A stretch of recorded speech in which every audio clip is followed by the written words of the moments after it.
Twister Talk with Gary, Sue, and Brandon. When will they name a hurricane or blizzard after them? Tornadoes blasting around right in front of us. It's tearing something apart right now. Big power blast. Shoot, I think a semi got flipped. Are you okay? Hey, there's big rail cover. We gotta go, sir. Hang in the cut. Gary, we're in Newcastle right now, and north of us, thing is still on the ground. There's lots of debris in the air right now. Lots. You need to be below ground shelter.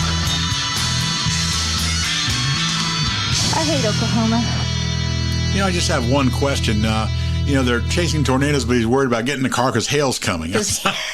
Yeah, of course, another thing I'd like to bring up. What's that? Is our entering promo. Yeah. That's a damn good question. When are we going to get a hurricane named after the three of us? Well, I'll tell you what, we'll have to interview somebody from the National Hurricane Center and corner them on it and say. Corner them on it. What do you think, Brandon? Sounds like a good idea? Well, I actually heard that they were looking to name a tornado or a storm after us.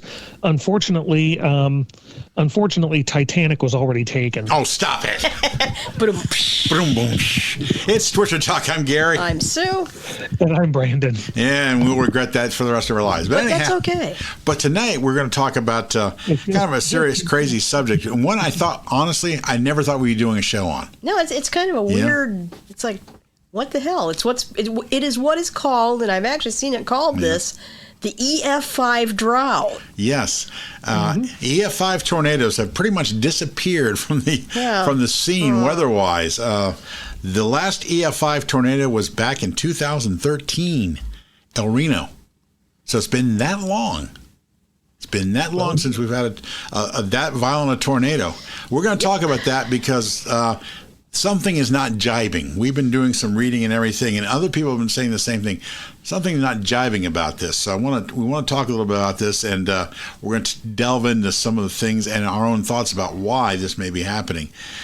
There has been a wonderful paper that was published in the meteorological journals in the last couple of months dealing with the fact that the EF5s have basically disappeared from the map and talking about the enhanced Fujita scale.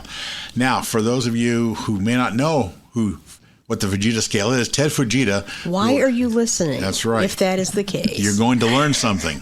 And there will be a quiz afterwards. Yes. Do not make us show up at your house. So anyhow, what we're talking about, you've got the F scale was put together by Ted Fujita.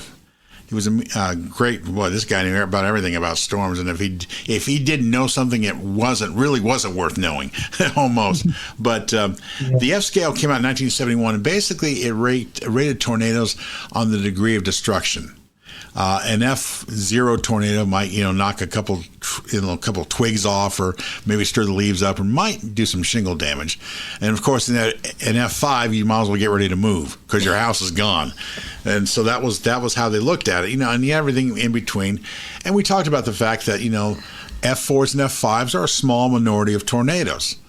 When you look at the total number of tornadoes over the last 50 years in America, but we're all talking about those tornadoes combined kill 90% of the deaths. 90% of the people that die due to F4s or F5s. Now, it also cause a huge amount of the destruction. Oh man, I mean they will literally scour a neighborhood and there'll be nothing left.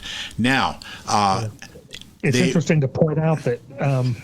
But when you hear reports where somebody says that they could see where like the asphalt was scoured off the ground across a road or something, that's typically an F4 or F5 that's done that. Yeah, it's incredible. Now they've reworked that and came up with the enhanced Fujita scale about I think 10, 11 years ago. They did in the early 2000s, mid 2000s. They came up with that. Maybe 20 years actually.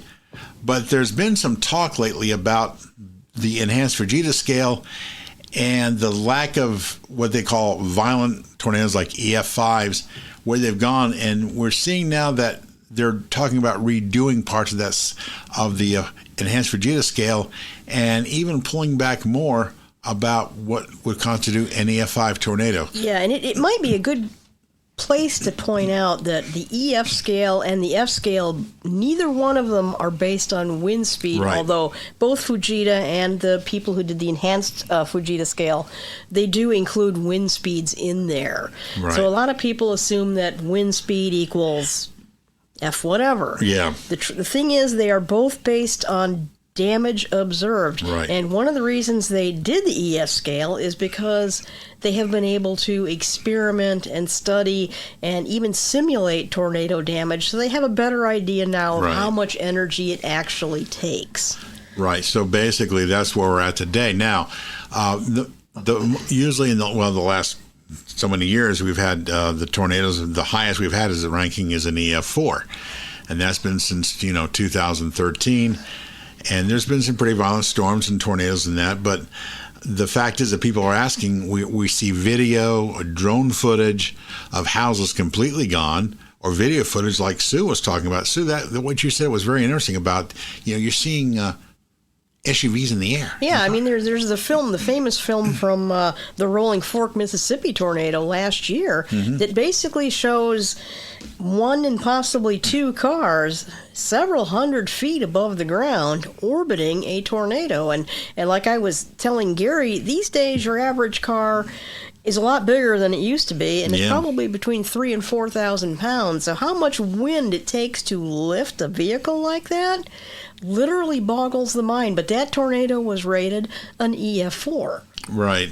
And the other video we've seen over the years of and I have seen a few videos with cars and trucks being up in there. Usually those tornadoes have been classed a high-end EF4 or an F5 or an EF5 because that's what it takes. Remember, you're lifting a large, heavy vehicle off the ground. And throw it through the air sometimes. Yeah. And sometimes it gets spit out and it can go several hundred yards, even more, quarter to half a mile, depending on, what's going on at the time. So that's really, that's how powerful these storms are. But again, the concern is, are we tipping the scales? And we want to talk about that.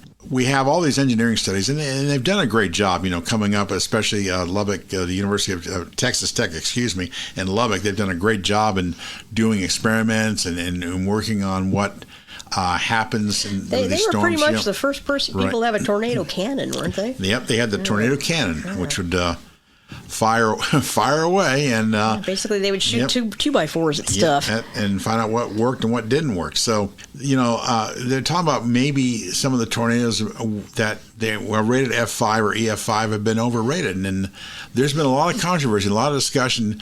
A lot of you listen to the show, hey, you just digging what we're talking about, and that's great. But sometimes we do look at forums and check things, and we're seeing some changes coming in that I don't think they're really healthy in regards to tornadoes and severe weather.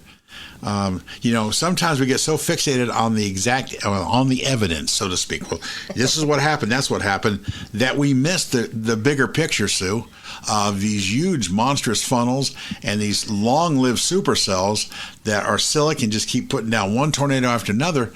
And we're so looked into the minutiae detail of was that bolt there or how that happened. We're missing the bigger thing. I'm really curious. Are they going to go back into history and start recategorizing historic tornadoes? I can't imagine something like the tri-state tornado being categorized as anything other than an F5. Right. Yeah. So this is kind of interesting that we've seen this trending away from classifying a storm as an F5 or an EF5 when the damage clearly, you would think, would justify such a ranking. But just to take a look at a few here for a minute. May 4th, 2007, Greensburg, Kansas. That storm was rated an F5, and the reason given was that seven well-anchored buildings were swept clean from their foundations. Gary mentioned a few minutes ago that, F5 will, just leave the block foundation your house was sitting on. We talked about the road being scoured. It takes a potent tornado to wipe a foundation completely clean of whatever structure was built on it. And here again, May 25th, 2008, Parkersburg, Iowa, 17 homes swept off their foundations, along with granularization of debris in the most intense core. That's a good point. Before you go on, I just want to make that point. That's something also you've heard talked about a few times, where basically everything, all the debris gets caught up, literally gets pulverized by running into each other, and so you're like, little almost like dust falling. It's basically debris that's been in a blender almost. Right. So that we wanted to mention that, Brandon, because that takes extremely strong winds, and that debris, basically like Sue says, in a blender, getting chopped up, and people say they've come out of storms like dust falling, and that's what happens. So please go on, jump into the Dixie outbreak, because oh boy. Yeah. All right. So here we are, April 27th, 2011, Preston, Mississippi. We have one frame home completely swept away within the context of extreme ground scouring. In other words, a 2-foot deep trench, and a mobile home tossed about 300 yards. Man. Now, you've seen mobile homes, or some people call them single wides or trailer parks or what have you. They're, and we always say true, and it is true, they're the worst place you can possibly be during a tornado because they're not anchored that well, and they're not that sturdy, and the big bad wolf could blow one of those things over just about. Yeah, that's right. But again, to move them 300 yards, and then think of this: a frame home completely swept away, ground scouring to the point of the tornado digging a 2-foot deep trench along its path. So, you think it's a strong tornado when it can literally rip the rip the asphalt off the road surface. When it scours the bed and digs a 2-foot deep trench, you're at another level there. Yeah, absolutely. So that's what got that one rated an EF5. Also, that same day, Hackleburg and Phil Campbell, Alabama, numerous homes swept away, but only one noted as actually bolted to its foundation. In the city of Hackleburg, the tossing of vehicles 150 to 200 yards and wind rowing of debris were used to contextualize home damage and apply the EF5 rating. Again, also that same day, we got a couple here. Smithville, Mississippi, numerous above code single-family homes swept away. That means homes that were built better than they needed to be, blown away by this storm. Wow. Rainsville, Alabama, a large 2-story brick home blown off its foundation with several anchors pulled out of the ground, and an 800-pound anchored safe, something like probably somebody's gun safe or valuable safe or something like that, found 600 feet away with its door ripped off. That kind of thing, that boggles the mind. I mean, because those safes are 800-pound safe. They're heavy. Well, and the thing is, it's not just the weight of the safe. It's the fact that the door was ripped off. Yeah, that is, we don't hear about that a lot, to be honest. We don't hear, and sometimes we see reports of these storms on television, or we see a quick clip of what happened, but rarely do you get to hear all the nitty-gritty of like a safe being sucked out of a house, blown 600 feet away, and the door ripped off. That's incredible. I was just thinking, we think of a safe like this, and probably, something along the lines of a gun safe might be what most people think about if you've, seen them in like, big box sporting goods stores or stuff like that. And if they look pretty sturdy, it's because they're meant to be. Yes. They're meant for you to store your firearms, and I'm sure people put other valuables like jewelry and gold and silver and stuff like that in them. So, and they're usually, fireproof and waterproof, and maybe some of them are bulletproof. I don't know. But to think of something that heavy being blown 200 to 600 feet and having its secured door ripped off the hinges, basically, that tells you what kind of storm you're dealing with. Right. And now we're going to jump ahead to the storm that everybody everybody now says is an EF5. However, Brandon's going to talk a little about this, that eventually there was a little backing off on this, but eventually they went ahead and that's the infamous Joplin, Missouri storm. May 22nd, 2011, Joplin, Missouri, of course. Initially, there were 22 concrete slab homes were swept clean. Now, an ASCE study initially found that none of those were actually EF5, but analysis in Karsten's and another paper here in 2012 indicates that the movement of the parking stops likely justified keeping the EF5 rating. That confuses me because, frankly, if I hit a parking stop with my, pickup truck, it's probably going to move. I don't quite understand that, unless they were really secured down with rebar or something. Might have been, but I also think about the hospital, the damage the hospital sustained. Well, yeah, didn't they end up having to tear that hospital down? Yes, they did. It literally that was a steel frame building. It was moved. Yeah. Physically, the winds moved it, and and caused areas where it had to eventually be torn down and rebuilt. But so I'm thinking, why would that not qualify as an EF5? Because they got to figure those winds were well over 200 miles an hour. But again, and then, Brandon, we're going to finish up with the two storms from 2011, 2013 in Oklahoma that have become somewhat controversial. Yeah, May 24th, 2011, El Reno. Damage to the Cactus 117 oil rig in conjunction with a Raxpol data is what justified rating that one an EF5. And then Moore, Oklahoma, May 20th, 2013, 9 homes meeting the criteria for EF5 described in a paper known as Burgess et al. In 2014. That would be Don Burgess, right? So, yeah, you've got those two storms, and, you look at some of these things here, and, some of it, I will admit, some of it seems a little bit questionable. Sue pointed out, the parking stops thing. Right. What the hell? It's kind of like, what's going on here, guys? Because those, right. I think about all they do is literally staple those things down. They're not. And my question is, they're welded or anything. I wouldn't think wind would really, if it's a low rise parking stop, one of those little concrete ones like you see at the 7-Eleven, I can't imagine how a wind could even move them. Whereas something hitting them certainly could. So I'm kind of questioning that if moved parking stops weren't hit by something else. Very well could have been. Yeah, it's like you wonder whether was that an F5 or an F-150? Oh, yeah, exactly. That's very well put, actually. There you go. Now, it's funny you mentioned the last one of May 20, 2013, Moore, Oklahoma. And remember, just a few days later, El Reno. El Reno, yeah. And Tim Samaras, unfortunately, passing along with his son and one of his all-time driver, Carl Young, Yeah, dying that day. And Sue, some addendums there about what happened in Parkersburg, and talk about what they're saying there. There's really... It's really very interesting. In Hackleburg, the lofting of vehicles from 150 to 200 yards and the so-called windrowing of debris were used as evidence of EF5 damage in Hackleburg. Now, windrowing means debris that is distributed in linear rows. Right. Now, if you wanted to be really fancy, you could have said debris. I could have said debris. Yes, that would have confused everybody.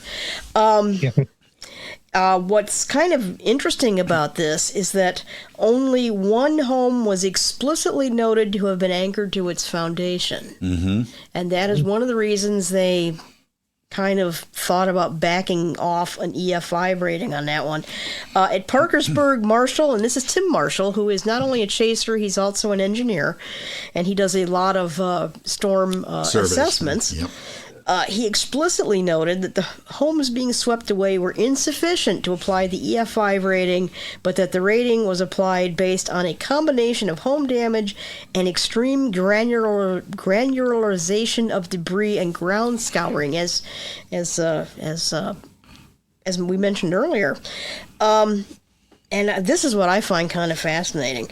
And I'll quote here. This is actually quoting from the recent publication from the Bulletin of the American Meteorological Society. Quote, furthermore, 2 of the tornadoes that have been rated EF5 featured no standard DIs. DIs are damage indicators, meeting the EF5 criteria.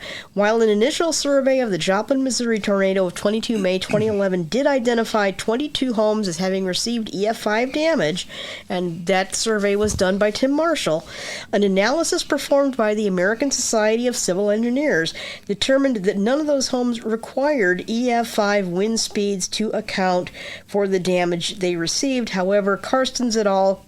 Concluded that an EF5 rating was still justified based on the movement of rebarred parking stops along the track. So I guess they were knocked down by, held down by rebar. But it almost seems like they're reaching to not categorize these things as EF5, and then they kind of cave and go, well, yeah, maybe it was, and here's a parking stop that moved. Yeah. Really? What? Yeah. I don't understand that at all. Yeah, and then, of course, we talk about El Reno. The 24th May 2011 El Reno tornado was rated EF5 based on a combination of damage to the Cactus 117 oil rig in conjunction with data from the University of Oklahoma's Rapid X-band polarimetric radar with no official EF5 debris checking on that. So it just really it's kind of muddled. It does seem kind of muddled, and it almost seems like they're looking for even these tornadoes, and these tornadoes, of course, were back before the EF5 drought started. Mm-hmm. It's almost like they were looking for excuses not to call them EF5s. Yeah, we're going to delve into that in a moment. But Brandon, we're what we're seeing anymore, buddy, is we're starting to backtrack on everything, which really I have to be honest, it surprises me.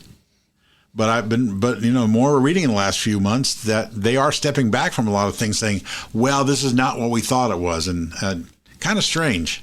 I've not heard of any big push to go back and really re-examine any of this, or necessarily was there some scientific reason, like somebody discovered that one of their categories or one of their metrics was badly flawed.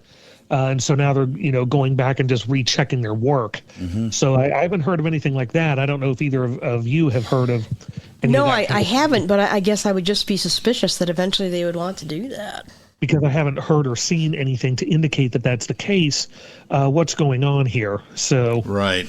Well, I know they want to be accurate in their reporting, and they want to be accurate in their survey, and I understand that. But now basically every time they check something, they're going in with a modicum of doubt. Well, is this really what happened? And that's a bad place to be sometimes, because you start making assumptions before you look at the debris. And no matter what the debris says, you may have already made up your mind, well, you know what, this is an EF3, and this is where we're going. And, there may be EF4 damage or high-end EF4, low-end EF5, but they've already kind of made their minds up. This is what we're looking at. With the tornado, was it last week? The one, violent tornado, you saw horizontal vortex. Mm-hmm. I think it's EF3. It was rated EF3, I believe. Yeah, and I think so. Yeah, and you're looking at, from what I always remember reading, only EF4s or EF5s or F4 or F5 would produce horizontal vortexes, because it takes an extremely violent storm to do that. So what's correct and what's not correct, and are we nitpicking at everything? Yeah, I think I really think the best way to approach these things, and I know that I'm not a professional chaser or a professional engineer. It seems that what you have to do with these things is, when you go to look at the damage, let the debris tell you its story. Right.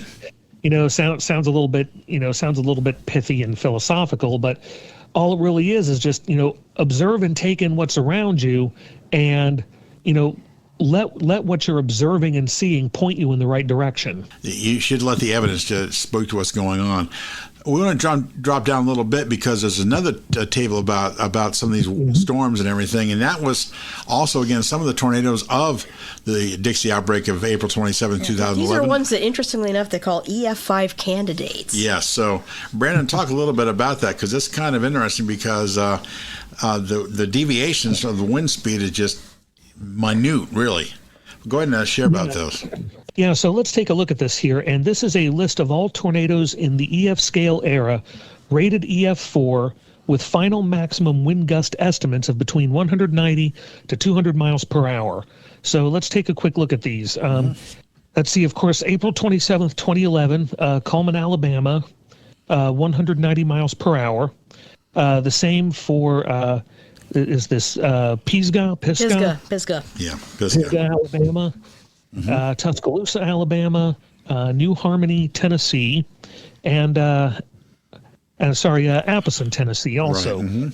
Now, looking in at Chickasha, Oklahoma, May 24th, 200 miles per hour. Goldsby, Oklahoma, same day, also 200. Shawnee, Oklahoma, May 19th, 2013, 190 miles per hour. November 17th, 2013, Washington, Illinois, 190. And next, of course, here we have Vilonia, Arkansas, April 27th, 2014, 190 miles per hour. Also, June 16th, 2014, Pilger, Nebraska, 191 miles per hour. Now, Pilger, Nebraska is that famous double funnel. Yeah. Yes, it is. Incredible. And the couple more to mention on the list here, go ahead. Yes, we do have a couple more here. April 9th, 2015, Rochelle, Illinois, 200 miles per hour. We have Bassfield, Mississippi. That's April 12th, 2020, also 190 miles per hour. December 10th, 2021, Mayfield, Kentucky, 190 miles per hour. And finally, March 24th, 2023, Rolling Fork, Mississippi, 195 miles per hour. Which is what we talked about earlier, the Rolling Fork, Mississippi. But Mayfield, Kentucky, that's they call it the Quad State tornado from that one. And again, the wind speed estimated at 190 miles an hour, EF4, high-end EF4. But that was also one that the portable Doppler from the University of Kentucky, they were doing research on that tornado, and they clocked winds, I think, close to 220 miles an hour as the funnel passed through a rural area. So again, technically it's, are we looking at another EF5? Well, they say when it went through Mayfield, 190 mile an hour winds, so that's it. But I thought, Sue, that from what I gather, when the new enhanced Fujita scale, 200 miles and up was the threshold for EF5, but now they're saying it's not. The trouble is they base it strictly on the damage. Yeah. I mean, it could be 400 miles an hour, and if it did EF2 damage, it did EF2 damage. Yeah. Your criteria, again, I keep getting the feeling over and over again, and folks, I know some of you who listen, they're due chasing and research.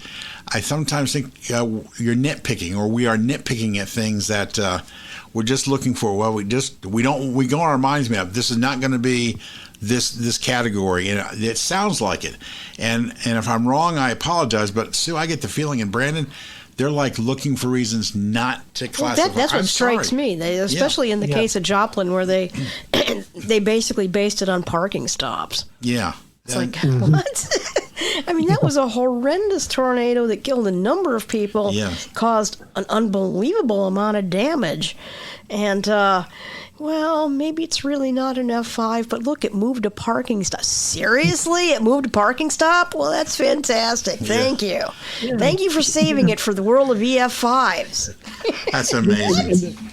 And the thing is, you don't know if it was the tornado that moved the parking stop, or some drunk riding around on their electric scooter. Like you said, we don't know if it's an EF5 or an F-150. Exactly. Yeah, that's right. So it could be anything.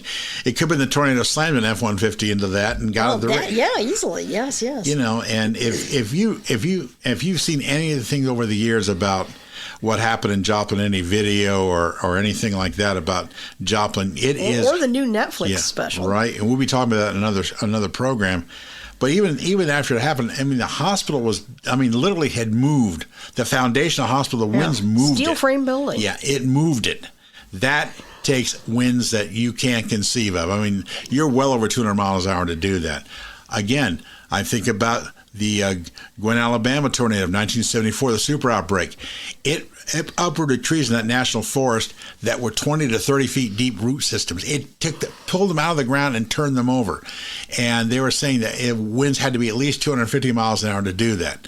That's an impressive thing that you can do. When you can pull trees out by the root, deep root system, and turn them upside down. I saw that when we drove through Tennessee back in 2008 after the Super Tuesday outbreak, and we were driving by Jackson, Mississippi. We could see the debris. We could see the width of the debris, and you saw trees literally uprooted. And the root system stuck 10, 15 feet in the air. That takes a lot of wind to do that. That is not. You can't say, well, that's just the rain. No, that was the wind that sucked those trees out by the roots and left them upside down. That takes a lot of air to move. And I'm thinking, if we start. I guess the best thing I'm trying to say, if we start second guessing ourselves on this stuff, we're opening the door for something really bad, a disaster. That kind of worries me. Yeah, it does. So, what should EF5s represent? while either lowering the threshold from EF5 to 201 miles an hour to 190 or increasing the estimated wind speeds in EF4s up to 200 miles an hour or 201 is just going to create more confusion. And that is something that has unfortunately become kind of the word of the day, guys. I hate to say it, but I'm going to be honest. I have some great concerns about where this is headed. Sue has one more thing she wants to talk about on this because another example of this happening. I have a paper that's a damage survey of the Mayflower, Valonia, Arkansas tornado of 27 April 2014, which was a tornado that killed 16 people, including one person who had taken shelter in an above-ground storm shelter that apparently had a defective door. This particular tornado was finally rated EF4. The authors of the paper and the guys who actually did the damage survey are Tim Marshall from Hague Engineering Company in Irving, Texas, John Robinson of the National Weather Service, Ernst Keisling, and Larry Tanner, who both are with the National Wind Institute at Texas Tech University. So, I mean, these guys obviously knew what they were looking for, and some of these damage comments I think are worth looking at. For example, here we have a residential building where it was a house that was elevated on a basement crawl space, covered with a wooden floor platform, which I'm sure we've seen houses like that where you have like 3 or 4 feet of foundation sticking up out of the ground. Wall failure occurred where the bottom wall plate was straight nailed into the floor.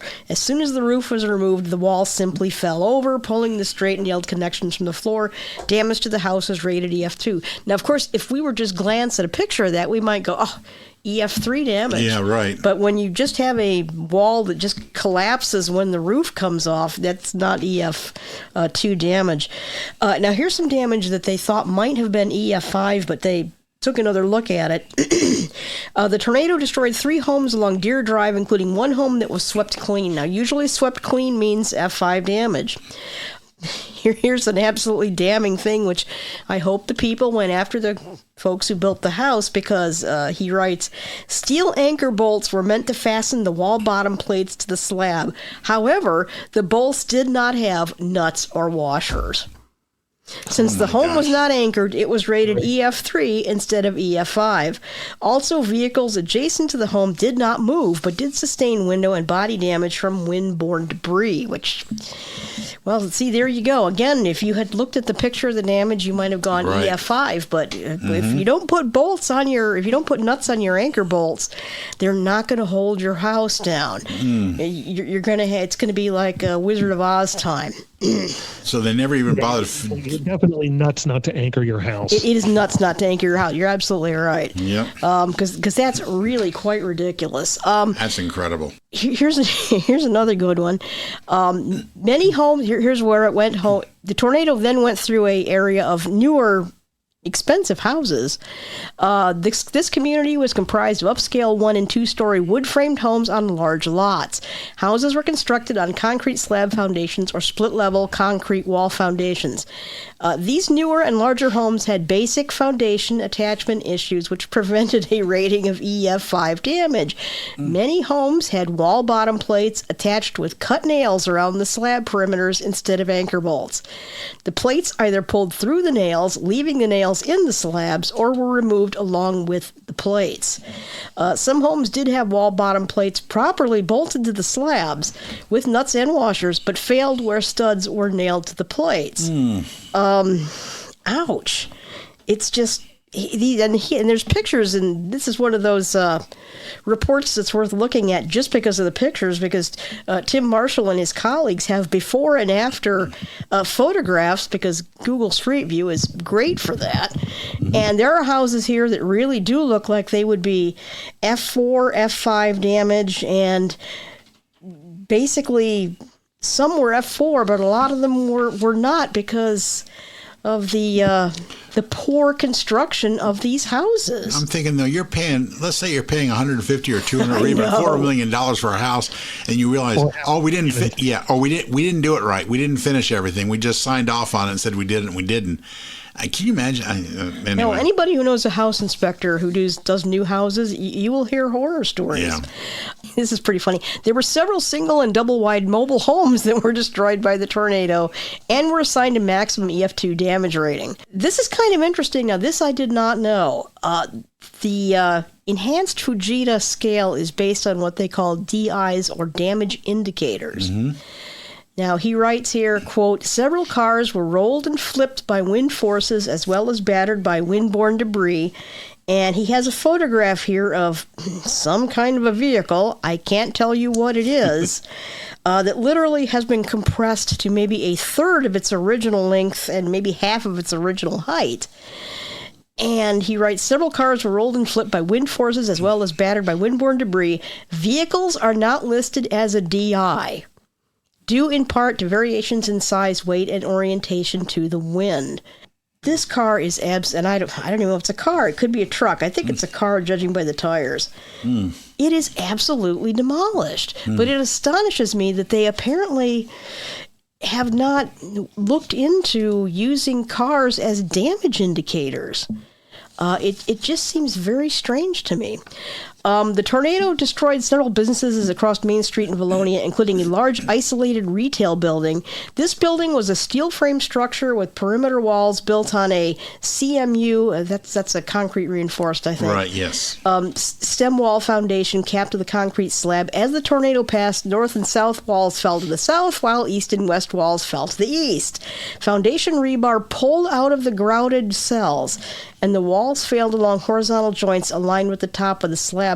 Since these walls had little resistance to lateral wind forces, damage to the building was rated as an EF3. Then there's this one. This might be the last one I really go into, but this is fascinating. A large steel tank was deposited in the alley behind the shopping center. The tank was 10 meters tall and 5 meters in diameter. Now, for those of you who are not familiar with the metric system, 10 meters is roughly 30 feet. Right. And 5 meters is roughly 15 feet. According to the owner, the tank was empty at the time of the tornado and was one of 5 liquid fertilizer tanks lying on the ground. The tank reportedly weighed 13,607 kilograms. A kilogram is 2.25 pounds, so that's pretty heavy, and traveled 1,192 meters before coming to rest along the tornado center line. Wow. You know, that's the kind of thing that just screams F5 to me. Yes. You know, a lot of these I kind of agree. It's like, yeah, if you don't put your nuts on your bolts, it's not going to hold your house down. But when you have something like that... When it picks up a steel constructed drum like that, storage tank, and moves it, and rolls it on the ground, moves it over 1,000, 1,000 meters, it's 3,000 feet. Yeah, and so that takes extreme winds to do that. So I think that's the kind of thing. This is a paper that might actually be worth everybody reading, just because it really goes into what they look for, how they look at it, and in many cases has great before and after pictures. Yes, all right. We'll post that on our Facebook page. I'll remember to post a link to the Facebook page. So anyway, because that does tell you that they are taking this seriously. The question, of course, is, are they taking it too seriously? Yeah, where does this go? So Brandon, any thoughts about all this? Any final thoughts to share? I'm sure there are a lot of people who might be surprised to learn that, the Fujita scale does not necessarily take wind speeds into account. And this kind of thing makes you wonder if, it would be a little bit less biased if maybe it was based mostly, or at least partly, on the raw recorded wind speeds inside the tornado, for the simple fact that I've seen like detailed, granularized breakdowns of what damage was observed at what points along the tornado's path. And it'll break down to where you'll see EF2 damage in one area, and then a block later you'll see EF4 damage at this house, and EF3 at that one, and so on and so forth. The three of us have discussed at length before that we firmly believe that it's time for the EF scale is not really working the way I think we believe it really needs to, and that it's time really for it to be seriously revamped. Possibly, maybe instead of a revamped, a further reiterating of the EF scale, maybe we just need a whole new system, because our understanding of these things has advanced and evolved considerably since Fujita came up with his, basic F scale. And, there were things that we have since discovered that we weren't necessarily aware of during his time. And maybe we've hit a point where we need a completely different system altogether. So, it's something definitely worth taking a look at. I do find it interesting that there has been, over the past several years now, this sudden reticence to categorize a storm as an EF5 when you plainly see EF5 damage. And some of the reasoning that's being used strikes me as being maybe a little bit less than sound. Whether or not something moves a parking stop doesn't necessarily strike me as that's not the most sound basis on which to make an observation. And I'm not even sure that you can necessarily use building damage or building codes, because those differ from one area to the next. And, different buildings are built to different standards depending on what they are and where they're built, and what materials are used, and the you hate to say it, but sometimes the scruples or lack thereof of whoever built the building could potentially be an issue. So I definitely think raw wind speed as recorded by radar or instrumentation, that needs to be a major factor in classifying a tornado. Yeah, I agree. I think if they're just going to tweak the EF scale, I don't think that in the long run is going to work. So I think maybe they need to scrap it and just come up with a more set definition. I think they are looking at it again, aren't they? Yeah, they are looking at it. I've read on some forums that they're just going to tweak it, but also some people are advocating that they need to just throw it in the garbage and start over again, and use the technologies available today to be able to help wind speeds and be more not open, but be more open-minded when you do a damage inspector, because some of these guys are coming with their minds made up, and that's a problem. So anyway, I know we may ruffle some feathers on this. You're welcome to comment and let us know what you think about it. Again, this is just our thoughts and opinion, and but I think there's some real concern about severe weather and where it's headed in regards to damage reports, and also even some of the things happening weather-wise with warnings and watches and stuff. I'll leave it at that. And on that note, we're going to move on. Again, thanks for joining us today on Twisted Talk. Again, pretty heavy subject we've covered. So y'all take care. Have a good night, and we'll be back again for Twisted Talk. I'm Gary. I'm Sue. And I'm Brandon. Y'all take care. Have a good weekend.